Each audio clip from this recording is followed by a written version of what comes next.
What's up guys, Perry from Rockville here, and today we're going to go over the controls, inputs, and functions for the Slim Shaker 10.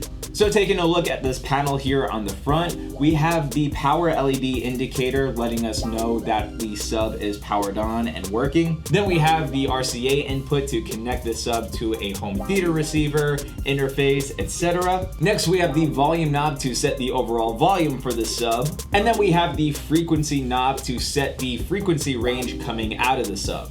And this works as a low pass filter. So if I were to set this to 100 Hertz, everything from 100 Hertz and below is gonna come through the sub and nothing above that 100 Hertz. We also have a phase switch to flip the phase of the subwoofer either to 0 degrees or to 180 degrees. This would come in handy if it sounds like the subwoofer isn't in sync with the rest of our setup. And by that, I mean if it sounds like the subwoofer is pushing in air instead of pushing out air. So if you notice anything like that, try using the phase switch to sync the sub with the rest of your setup. Then lastly, we have the power mode switch to set the sub into a few different power modes. So if we flip this to the middle, we'll have the sub set in auto mode, where the sub will only come on if it's receiving input signal.